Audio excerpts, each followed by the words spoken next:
So I think I've been thinking about this honestly because with a lot of stuff going on in the world today, like I've had to really think about the world that we live in. So, number one, like the world is so overly sexualized. Like almost everything you do nowadays is so sexualized, but it's in a weird way because like we treat women in this way where if they overly sexualize themselves, they're whores, but when guys do it, it's like a double standard.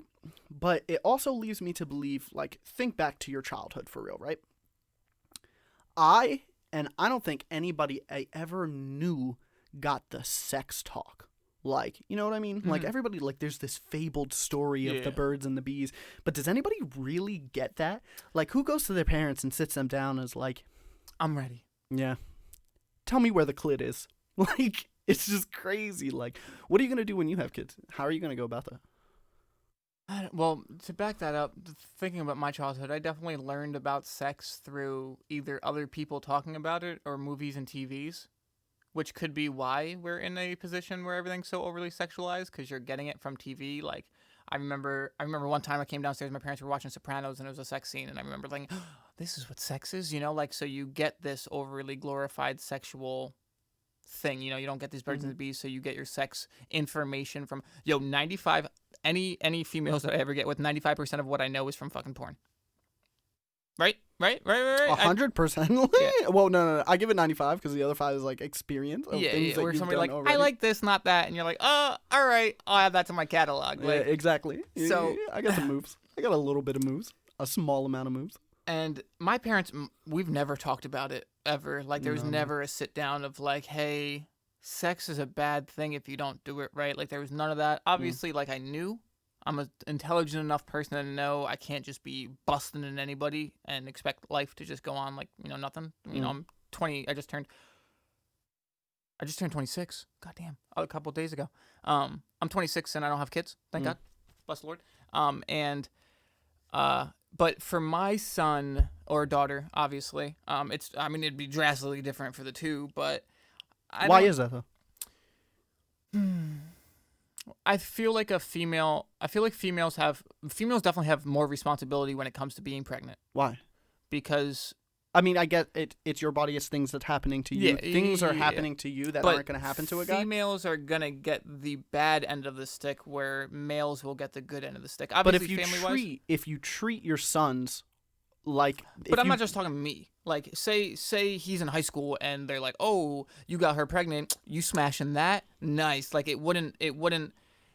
Everybody I know that got a female pregnant in high school always was looked at as, you're getting play, dog. Nice. Like, and then... But I think that's the thing that's wrong with the world. That I Yes, think if we sat down our sons and we're like, this is as big as a thing, this isn't happening to you and it's happening to somebody else. But if you're man enough to lay in bed with somebody, then you got to be man enough to go through those changes with them. 100%. And I think that's what takes like real responsible men and changes them from boys for real. Because I think that in a world where you can actually sit your daughters and your sons down and say, like, this is what it's like, this is what happens if it's not treated properly, and this is how to properly go about it. But I think that, so I actually have this theory that in the world, so problems have been going on for so long, and we'll get into this in a minute, but when there is a problem, especially something that's systemic, we overcorrect. Like, the first reaction is always an overcorrection of the problem. Yeah. And I think that's what we need to do, is I think we need to put more emphasis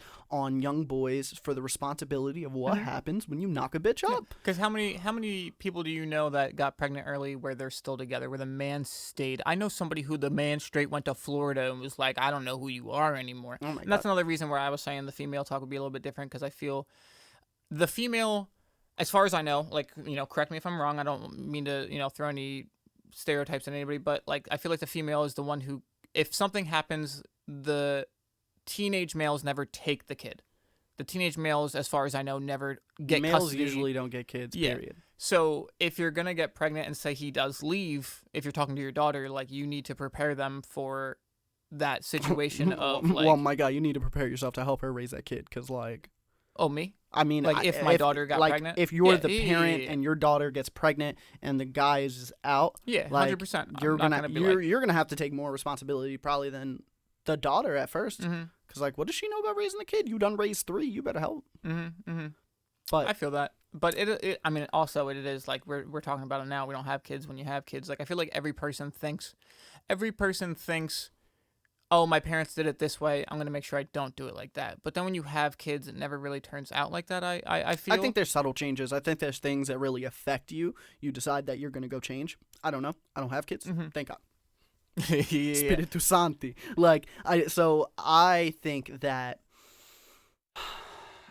it's tough because you don't want to be like your parents and you don't want to be like your parents' shortcomings, but we also live in a world where most of us don't get along with our parents, and when we think about how our parents raised us, we're like, oh, we could have done that so much better. Mm-hmm. But being a person, because when you're a parent, you're a person, you're expected all this responsibility, but you're still a person. Mm-hmm. How many people get pregnant young and then when in their 30s they wild the fuck out because they didn't get to when they were 20? Like, that's a thing. Mm-hmm. So And you're never ready for a kid until you have a kid. Like you could think and say whatever you want to say, but until that kid comes out, and you're paying for these. Yeah, come on. When that test comes back and you're like, yo, that shit is positive. That tingle goes through your spine. Even the scare, bro. Mm-hmm. Like, I don't know if you've ever had a scare, but scares, bro, that shit, like, yo, your whole body begins to feel it. You're like, oh my God, I don't know what to do right now. Like, so it's just, it's terrible. It's terrible. It's terrible because I know that I'm not ready personally. Yeah.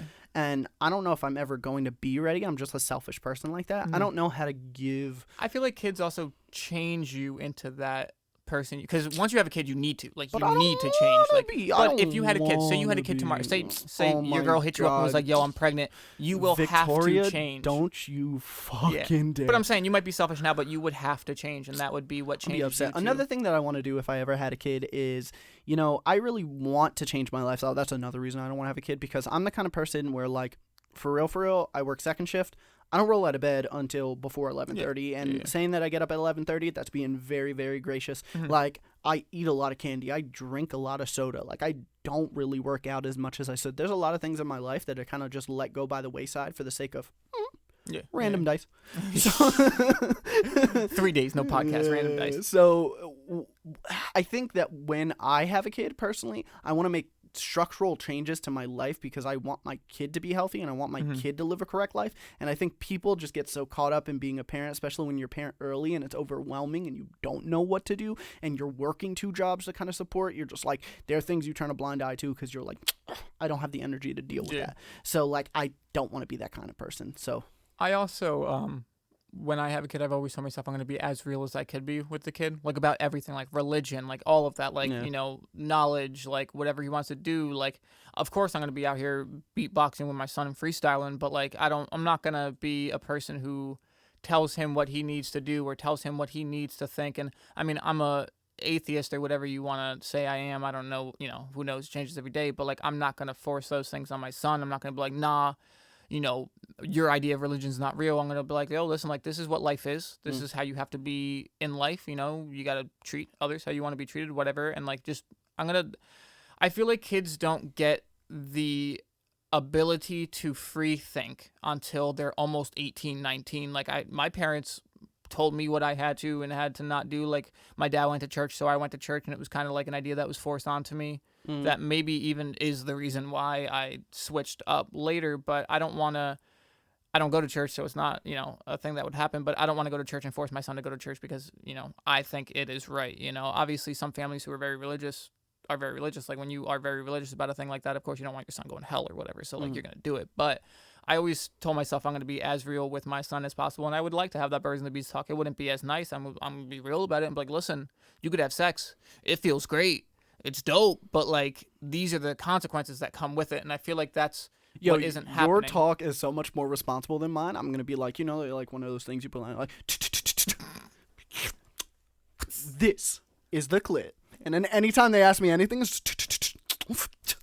clit. Like, yeah. What if she gets pregnant? Clit. This right here. Yeah, I mean, I don't know. I personally feel like that's another thing is, like, even in schools with they're not doing sexual education and stuff. I think that's the problem because you're just you're throwing a blind eye at it. You're being ignorant to it, and they don't know the dangers. Like, I remember watching videos of like STDs and stuff, and I was like, because that's what they do. They just throw a bunch of weird STDs at you, and they're like, this is what happened. My mom used to tell me all the time if I had sex before I was married or 18, my pee would fall off. That shit haunted me.